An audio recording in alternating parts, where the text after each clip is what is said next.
Bonjour mes amis, je reçois aujourd'hui une figure particulièrement liée à la médecine naturelle qui est Thierry Casasnovas. Alors quoi que je sois à La Réunion et que je sois sur un cycle d'interviews un peu différent, encore que, je voulais profiter de l'actualité de Thierry Casasnovas pour faire passer un petit message et pour l'interviewer. Thierry, est-ce que tu peux dire à nos auditeurs qui tu es? Alors, bonjour déjà, merci de m'avoir invité, je suis très touché. Alors, qui je suis? Ben, je suis un Catalan de presque 50 ans. C'est où Euh, la Catalogne? la Catalogne, c'est le centre du monde. La La Catalogne, gare c'est de une... Perpignan. Ouais, ben, Perpignan, c'est la Catalogne française, et puis ça s'étend donc depuis le nord de Perpignan jusqu'au sud, bien en dessous de Barcelone, et puis en incluant les îles Baléares. Moi, toute ma famille est originaire des îles Baléares, et je suis très ancré dans ce territoire. C'est pour ça que j'aime bien le rappeler chaque fois. C'est ma terre native, et j'y habite toujours. J'ai la joie d'y habiter toujours.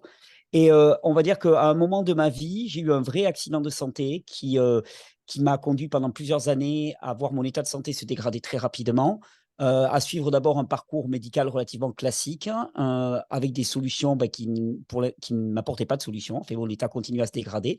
Et donc, à un moment, j'ai essayé de reprendre ça en main. J'ai navigué entre pas mal d'approches dites alternatives jusqu'à vraiment arriver à trouver des solutions qui ont fonctionné pour moi, puisque voilà, moi, à un moment, le pronostic vital était vraiment engagé, et puis finalement, je ne suis pas mort. Et donc, suite à ça, il y a un moment où moi, j'ai une formation de physicien de base. J'en suis arrivé à la question, est-ce que ce qui m'est arrivé, ça tient du miracle, ou est-ce que c'est quelque chose qui est reproductible? Non, Donc, alors attends, tu vas trop vite.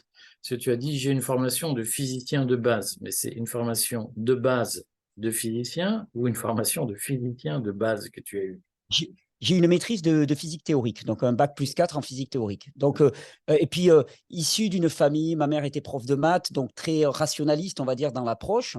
Donc, vraiment, ça m'intéressait comme question. Une fois que j'ai constaté que j'avais récupéré, est-ce que ce que j'ai vécu peut être étendu? Est-ce que ça peut être partagé? Ou est-ce que c'est quelque chose qui m'était propre et individuel?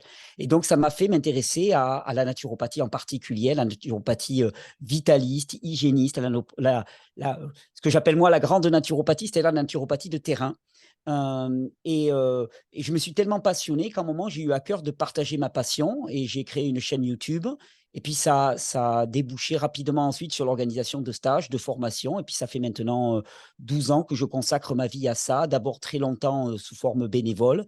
Et puis après, j'ai créé une petite activité professionnelle autour de ça. C'est quoi ton activité professionnelle alors? Alors, mon activité professionnelle, moi, je suis gérant d'entreprise, dirigeant d'entreprise. J'ai une entreprise, alors qui maintenant est une entreprise qui est totalement en sommeil, qui me paye juste un salaire en sommeil parce C'est déjà que pas elle a mal. été. Ouais, ouais, c'est déjà pas mal, c'est très bien, mais peut-être pas pour très longtemps, parce qu'en fait, le contexte actuel fait que toutes mes activités professionnelles ont été littéralement bombardées, ont été détruites, littéralement, je peux le dire. Par exemple, cette entreprise a eu ses comptes entièrement saisis, donc une impossibilité d'exercer mon activité professionnelle. Donc en ce moment, c'est plutôt en mode dormance, on va dire, d'une certaine manière. Et pourquoi on t'a fait tous ces malheurs? Pourquoi on t'a saisi tes Ah, comptes? Parce que tu n'as pas payé tes impôts ou tu as blanchi ah, non, non, de non. la drogue? Non, non, non, non, non, peut-être que ça aurait été plus facile et plus rapide de vendre de la drogue. Non, malheureusement, j'ai pas choisi ça. On va dire que depuis 2014, ça a commencé en 2014. Il y a commencé à avoir des articles de presse. En France, on a un organisme qui est très particulier, qui est très franco-français, qui s'appelle la Miviludes, qui est un organisme de lutte contre les dérives sectaires. Et c'est important parce que c'est pas les sectes, c'est les dérives sectaires, hein, parce qu'une secte, c'est relativement facile à identifier et à spécifier, et je pense qu'on peut rapidement voir si quelque chose tient d'une secte ou pas. Alors que la dérive sectaire, c'est un risque, hein, on parle de risque de dérive sectaire, donc ça risque de pouvoir dériver dans un futur plus ou moins proche sur une secte.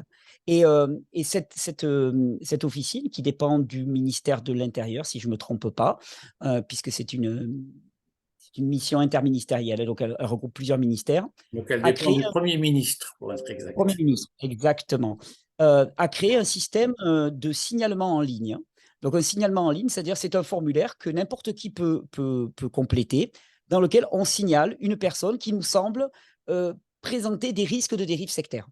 Et dans mon cas, ben, j'ai décroché le gros lot puisque j'ai été numéro 1 pendant 4 ou 5 ans d'affilée des signalements pour risque de dérive sectaire. Ouais, ouais, pas mal. Et alors, qu'est-ce que Ouais, tu fais? Tu violes des petites filles en leur mettant des plumes de couleur autour du cou, ou tu leur ouvres leur chakra en les faisant parler à des martiens? C'est ça que tu fais? non, non, non, c'est d'autant plus surprenant pour moi que je pense avoir une approche assez rationnelle de l'art de la naturopathie.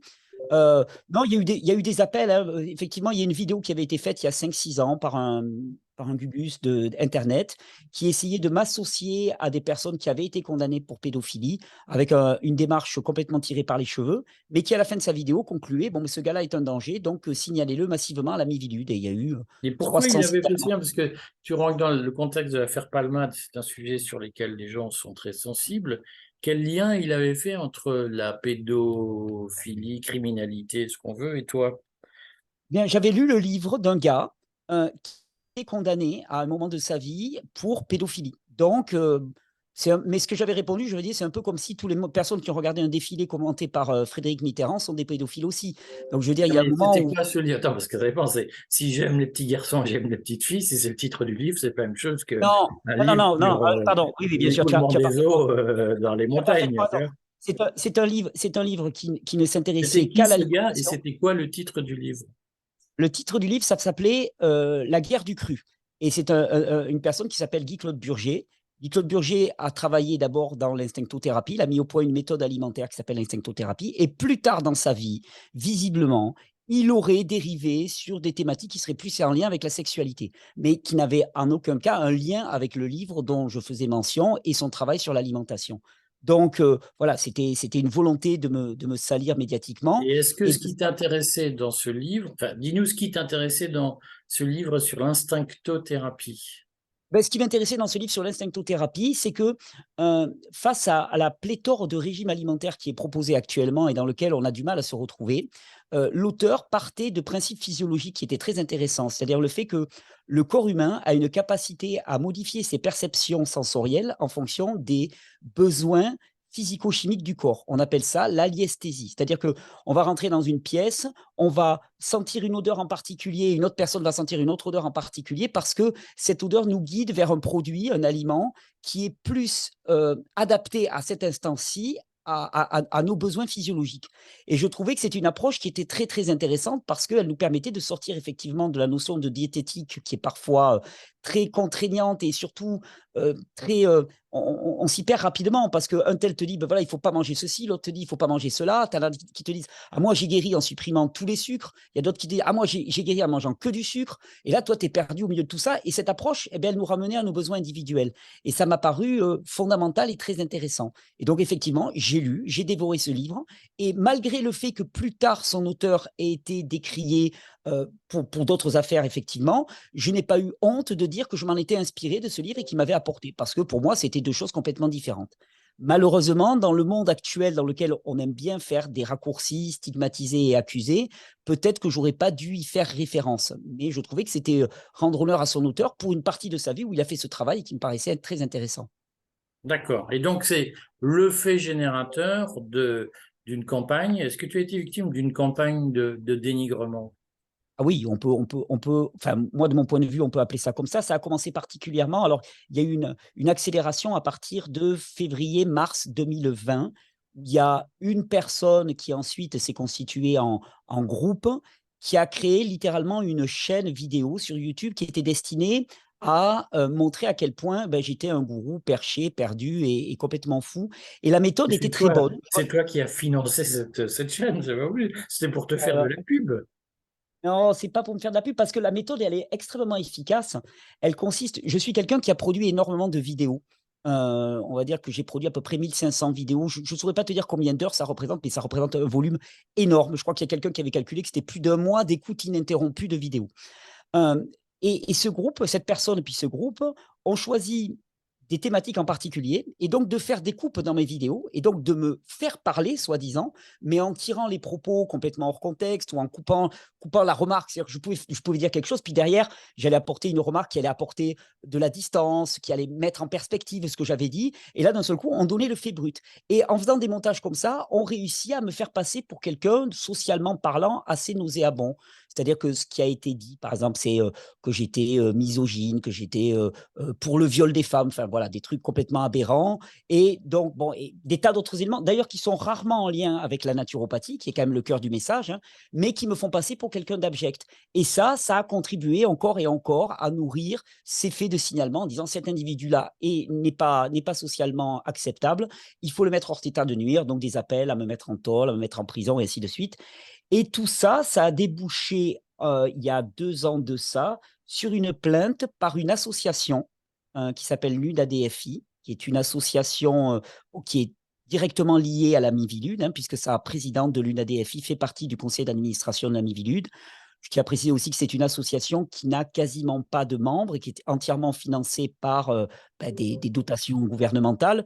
Donc, ce n'est pas une association qui a une représentativité. Tu vois, ce n'est pas une association qui représente des milliers de personnes. Elle représente quelques personnes qui sont à sa tête. Et cette association a porté plainte contre moi pour abus de faiblesse, exercice illégal de la médecine, et puis quelques autres faits en lien, je crois que c'était blanchiment d'argent. Donc voilà, tu vois, toi qui parlais de drogue, finalement, on n'en est pas très très loin. Donc ça a commencé, ça, quand en fait Pfizer a commencé à financer des opérations de désinformation en Occident sur le Covid. Alors, il est très possible, alors je n'ai pas de preuves, donc je ne pourrais pas l'avancer, mais il est très possible effectivement qu'il y ait quand même une structuration médiatique bien, bien organisée. C'est très, très organisé, est-ce que j'ai face à moi, est-ce que d'autres ont face à eux, hein. Et souvent, la sensation qu'on a, c'est qu'on se sent complètement dépassé par les campagnes médiatiques, avec une collusion entre des obscurs inconnus et d'un seul coup, les médias qui leur laissent une place incroyable, des gens qui sortent de nulle part, qui deviennent des références tout à coup, et puis un harcèlement financier. Il y a une opération qui s'appelle Stop Hate Money qui existe aux États-Unis, tu as peut-être entendu parler, qui consiste soi-disant à bloquer l'argent qui vient alimenter des discours haineux. Et comme par hasard, les discours haineux sont des discours orientés vers l'autonomie, la liberté individuelle et le respect des droits fondamentaux des individus qui sont tout de suite taxés d'extrémistes, d'extrême droite, antisémites. Bon, voilà, tu vois tous les poncifs. Est-ce que Donc, c'est ce que tu promeus? Est-ce que ce que tu promeus, c'est la responsabilité ou la responsabilisation individuelle? absolument, absolument. Et d'ailleurs, je n'ai eu de cesse de le dire. Je ne suis pas en guerre, je suis en guerre contre personne.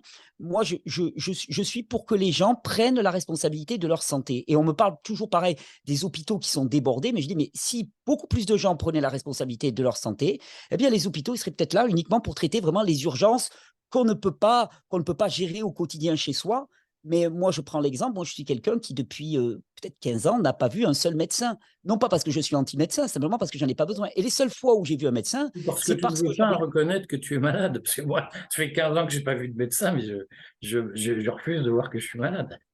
Ah bon, alors moi, je pense pas que ce soit le cas, mais je pense être globalement en bonne santé. Et par contre, les seules fois où je suis allé à l'hôpital, c'est parce que j'avais des accidents traumatiques qui demandaient une action en urgence. Et effectivement, voilà, quand une fois je me suis coupé la jambe jusqu'au tendon, je suis allé à l'hôpital pour me faire recoudre et heureusement qu'ils étaient là. Et oui, mon discours est hautement autonomisant et je remarque actuellement que toutes les personnes qui portent un discours axé sur l'autonomie, le respect de la liberté individuelle, tu vois, par exemple, comment ceux qui prônaient la liberté de choix en matière de vaccination ont été tout de suite traités de anti-vaccins. Ben, c'est un petit peu la même chose avec une stigmatisation, une caricature et puis une réduction du discours pour en faire des gens qui sont inacceptables socialement. Mais nous sommes bien d'accord, je le dis pour les lecteurs du courrier, nous sommes bien d'accord pour dire que tous ceux qui prônent la sécession, c'est-à-dire l'organisation spontanée par la prise en charge de sa propre vie, feront l'objet d'une campagne de dénigrement complotiste, extrême droite. Enfin, voilà. L'objectif de la caste est que, quoi qu'il arrive, gauche ou droite, on soit dépendant du système, dépendant de l'État, et qu'on n'apprenne surtout pas à vivre de façon autonome. C'est ça, c'est un objectif politique, nous sommes bien d'accord. Je te rejoins complètement dans l'analyse, effectivement. Alors, ce qui justifie que j'ai dit, tiens, je vais interviewer Thierry, c'est il y a un syndicat, là aussi, je trouvais ça très emblématique, c'est pour ça que je voulais que tu nous en parles, il y a de façon urgente, il y a un syndicat qui s'oppose à la tenue de l'une de tes conférences. Il faut peut-être préciser avant, tu as combien de followers sur YouTube? Tu représentes une communauté de combien de personnes?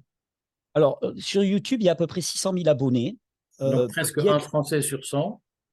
Ouais, ça, croissance qui a bien ralenti parce que mes vidéos ont été largement bloquées sur YouTube et on va dire que j'ai un peu abandonné la sphère YouTube depuis 2 ou 3 ans. Donc, ça pourrait être beaucoup plus. Et puis après, on va dire en tout à peu près 1 million de personnes qui suivent à peu près mon travail régulièrement. Donc, effectivement, je pense que de toute façon, les ennuis ont vraiment commencé à partir du moment où il y a eu une visibilité populaire qui commençait à être conséquente, c'est certain. Et donc, quel syndicat veut t'empêcher de tenir quelle conférence à Alors, Carcassonne? À Carcassonne, oui. Ça fait 3 ans que je n'ai pas donné de conférence pour les histoires de Covid et puis même de harcèlement médiatique. Enfin voilà, j'étais un petit peu dans l'œil du cyclone. Et là, il y a un ami qui me propose d'organiser une conférence à Carcassonne. Donc moi, je suis très très content. J'aime bien ce genre de moment. Donc je suis très très enthousiaste. Il me dit voilà, j'ai une chouette salle, je peux t'organiser ça. Bon, super, je suis partant. C'est à Et là, Carcassonne même, on va en profiter pour faire la pub. C'est ouais, à Carcassonne même ou c'est à Pénautier? non, c'est à Carcassonne même. C'est dans le centre de Carcassonne. Et, euh, et, et d'un seul coup, je vois apparaître un article dans le journal local qui s'appelle L'Indépendant, dans lequel un syndicat qui s'appelle Sud Solidaire 11, dont je 11, sais c'est le numéro du département où se tient la exactement, conférence. voilà, Pour ceux qui ne savent pas qu'il existe un département numéro 11, je le dis, c'est l'Aude, c'est l'Aude. l'Aude. Voilà. Et, et donc, dès le départ, je me suis demandé qu'est-ce qu'il venait faire là-dedans. Enfin, je veux dire, en quoi une conférence qui parle de santé intéresse un syndicat qui est plutôt connu pour un syndicat de gauche, voire d'extrême gauche, qui s'occupe de la Solidaire. défense voilà, qui s'occupe de la défense des travailleurs et du respect des droits individuels. Donc, je me dis, mais en quoi ils se posent en autorité de censure? Parce que c'est un petit peu ça. Ils disent non à la tombée dans l'obscurantisme. Mais je veux dire, de quel obscurantisme parle-t-on puisque c'est une conférence qui va venir parler de santé. Et c'est vrai qu'ils utilisent un argumentaire que j'ai reconnu très facilement parce qu'il venait de ce groupe dont je t'avais dit qu'il avait été constitué pour organiser des vidéos pour me faire passer pour un parfait personnage abject. Et donc, ils me reprochent pêle-mêle. D'ailleurs, ce que je ne vois pas en quoi ça pourrait interdire une conférence, mais ils me reprochent d'être anti-avortement, anti-homosexuel, anti à peu près toutes les valeurs actuellement qui sont vraiment promues de façon très très Par forte. la culture woke, par la culture de la Ouais, voilà. mondialisation. Oui, et puis c'est très marrant parce que tu vois, c'est là où tu vois vraiment le détournement pervers. C'est-à-dire que j'ai demandé un droit de réponse à un journaliste d'ailleurs qui me l'a accordé. J'ai beaucoup apprécié parce que c'est rare qu'ils aient qu'ils aient le cran de le faire. Et je lui dis, de toutes les choses qui me sont reprochées dans leur espèce de pêle-mêle, qui n'ont rien à voir avec la naturopathie, déjà, précisons-le. Donc ça n'a rien à voir avec le thème de la conférence, c'est des attaques personnelles. Il y a un seul thème une fois que j'ai évoqué dans une vidéo, c'était la question de l'IVG, dans lequel j'ai clairement dit que je ne pouvais pas être contre le suivi médical de quelque chose qui, de toute façon, a toujours eu lieu, donc autant que ça soit encadré médicalement. Par contre, je disais que je m'inquiétais fortement de la banalisation d'un acte qui est tout sauf banal et que c'est présenté actuellement comme la solution simple pour une grossesse non désirée. Je disais non, pour moi, ce n'est pas une solution simple et toutes les femmes avec qui j'en ai parlé, toutes me témoignent quand même de quelque chose qui est Traumatisant. fortement voilà, traumatisant. C'est la seule chose que j'ai dit. Mais tu vois, c'est comme quand tu émets quelques critiques ou quelques réserves par rapport à la vaccination, tout de suite, tu es anti-vaccination et tu mets les autres en danger. Donc, y a pas de demi-mesure, quoi. C'est toujours tout de suite la stigmatisation et la caricature. Est-ce que tu penses que ce faisant, Solidaire est l'idiot utile de la mondialisation? Je pense qu'ils comprennent rien, entre nous soit dit, je pense qu'ils ne savent même pas de quoi ils ont parlé. Je pense qu'ils ne me connaissaient absolument pas avant de faire ce communiqué. Peut-être qu'un d'entre eux a eu vent de quelque chose et voilà. Mais oui, oui, je pense et d'ailleurs, c'est ce que j'avais envie de leur dire. Si je pouvais les voir en face, je leur dirais, mais qu'est-ce que vous faites dans cette galère, quoi? Mais qu'est-ce que vous êtes allé faire? Il y a des tas de luttes sur lesquelles on vous attend actuellement. J'ai même moi une amie qui leur a écrit et qui leur disait, mais moi j'étais dans la rue avec vous il y a une semaine ou deux parce qu'il y a nos retraites à défendre, il y a des tas de droits à défendre. Mais qu'est-ce que vous faites à vouloir interdire une conférence à Carcassonne? C'est quoi votre jeu là? Et oui, je pense que c'est les idiots utiles, c'est le terme est parfaitement adapté. Bon, ta conférence, tu vas la tenir quand même. Elle va avoir lieu, j'en suis ravi, parce que l'organisateur, mais on n'imagine pas le niveau de pression qu'il peut y avoir sur les organisateurs de ce genre d'événement. On a été obligé de taire le lieu de l'événement pour éviter les pressions encore plus importantes, et le lieu sera révélé un jour ou deux avant, c'est-à-dire ce soir ou demain soir, il sera révélé. Mais heureusement pour moi, l'organisateur est quelqu'un, excuse-moi l'expression, qui porte ses couilles et voilà, qui n'a pas cédé à la pression, qui est quelqu'un qui a une certaine assise et puis qui a l'habitude de tout ça. Et je l'avais prévenu que ça risquait de chauffer. Il m'a dit qu'il ne s'attendait pas à ce que ça soit aussi violent comme oppression, mais que lui, il n'y avait pas de problème, il tenait sa conférence, donc elle aura lieu. Elle va parler de quoi lors de cette conférence, que les gens qui vont Santé. voir cette vidéo puissent y assister? Elle va parler de santé, uniquement de santé, et elle propose un regard différent sur notre perception de tous les événements qu'on a associés à notre santé. C'est-à-dire que j'essaie de défendre le parti selon lequel, finalement, on a passé notre vie à essayer d'empêcher des symptômes et que ces symptômes n'étaient pas le problème fondamental, que ces symptômes étaient l'expression de quelque chose de plus profond, la cause des causes, comme disait Hippocrate, et que tout le parti de la naturopathie, c'est d'aller à la cause des causes pour faire en sorte que les symptômes disparaissent, non pas parce qu'on les a empêchés avec une substance particulière, mais parce qu'ils disparaissent parce que la cause des causes elle-même a disparu. C'est ce qu'on appelle le terrain a été transformé. Et donc, j'ai proposé un chemin aux personnes pour prendre en main la responsabilité de leur terrain physiologique et de faire en sorte peut-être qu'un jour, ils puissent espérer ne pas être malades ou ne l'être que très, très rarement parce qu'ils sont en santé. Donc, c'est une démarche tournée vers la prévention. Ah, Tu mais ne dis pas complètement. aux gens, si vous avez un cancer, tu leur dis pas, si vous avez un cancer, arrêtez la chimiothérapie et Non. fumez un joint. Non, non, j'ai juste dit, concernant la chimiothérapie, par exemple, c'est quelque chose qui m'est souvent reproché, j'ai juste dit quelque chose qui est largement connu, c'est que la chimiothérapie est cytotoxique, c'est-à-dire qu'elle est toxique pour les cellules. N'importe quel médecin, n'importe quel chimiste te dira la même chose. La seule différence, c'est qu'eux vont te dire, oui, mais les bénéfices dépassent largement les risques. Et moi, ce que je dis peut-être qu'avant ça, en prévention, il y a des tas de choses à faire. Et c'est mon but. Et moi, je me place vraiment dans une logique de prévention. Mais non, je ne m'arrogerai jamais la responsabilité, ni le droit, ni la compétence pour dire à quelqu'un sur un choix aussi fondamental, tu dois faire ou tu dois pas faire. C'est fou. Enfin, je veux dire, non, en aucun cas. Mais de toute façon, je n'en aurais pas la compétence. Donc, non, en aucun cas. Voilà, donc je reprécise pour éviter, parce que, en tant qu'éditeur responsable, donc je reprécise que donc il ne s'agit pas de faire de la médecine alternative ou, Non, et il ne s'agit pas de faire un exercice illégal de la médecine, il s'agit de dire qu'il y a des démarches de prévention, de vie saine, d'hygiène, adaptées à chacun, qui peuvent être développées pour limiter les risques de tomber malade. Est-ce que nous sommes d'accord? exactement. On est absolument d'accord et il ne s'agit que de ça. Et d'ailleurs, moi, j'ai une maxime. Souvent, quand les gens viennent en formation et souvent, ils lèvent la main et disent ah, Thierry, moi, j'ai telle chose et telle chose. Je l'arrête tout de suite. Je dis ah, tu sais, il y a un problème. Nous, c'est la santé. C'est que moi, je suis capable de te parler de règles de santé. Je ne suis pas capable de te parler de maladie. Je ne suis pas formé pour ça.